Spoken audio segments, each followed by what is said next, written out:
Banished from Earth Classic Game Room broadcasts from the Intergalactic Space Arcade on its never-ending mission to review everything.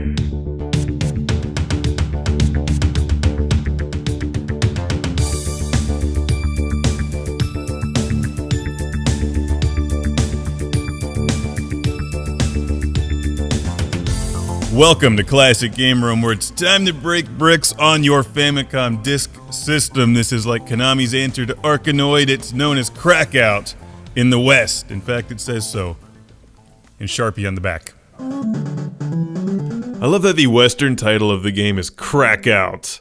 Like Breakout was already taken, so we'll call it CRACKOUT. I think I prefer Kaze no Kabe Block Kuzushi, to be honest. That's the Japanese name of the game, KDS-NZN for you collectors. A game that plays a whole lot like another game you've probably heard of, and that game would be Arkanoid. So think of this as Konami's answer to Taito's Arkanoid. It's a brick-breaking game in the vein of Breakout, or Pong, where you use a paddle to bounce a ball back at targets, except this one has cartoon dragons and a totally different style. It's also played with the D-pad. Kaze no Kabe Block Kazushi also has flying eyeballs, something you can never get enough of. Yes.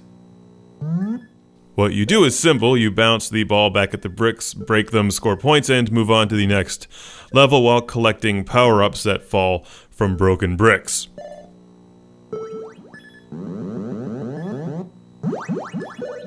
Except Kaze no CRACKOUT just keeps getting wilder and wackier along the way.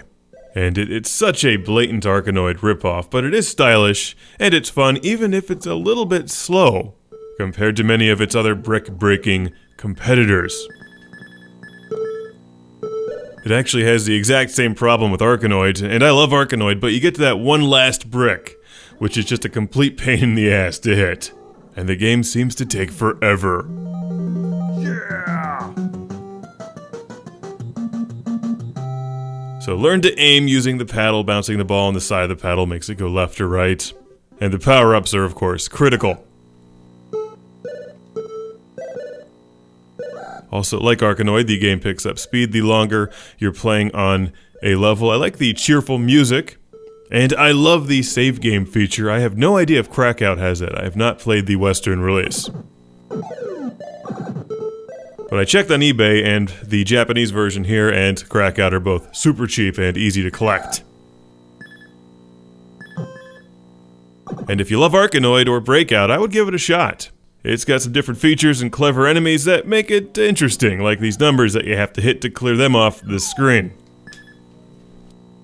There's lots of power-ups like slowdown, multi-ball, missile, a shotgun-like blast. That comes in handy if you're trying to hit tricky targets. Yeah! And I love the cartridge, or in this case, the disc artwork. Looks great. I've got a Classic Game Room shout out and thank you to send to Andrew from Burlington. Not just anywhere, Burlington, New Jersey. These levels start to become a real pain in the ass, especially when you've got challenging enemies like these, and bricks which are all hidden by unbreakable bricks that you have to hit numerous times. CRACKOUT requires some patience. So does Nazo no Kabe Block Kuzushi on the Famicom disk system. Same game. If you can find this one for a good price and you enjoy brick-breaking games, I'll recommend it. It's kind of neat. Not the best one I've played, but far from the worst. It's known as CRACKOUT, being played here on the Nintendo Famicom disk system, and there's just something so amazing about playing Famicom discs. Like a combination floppy disk and plastic game cartridge in one. Gotta love these things. Thanks again, Andrew. Thanks again, New Jersey!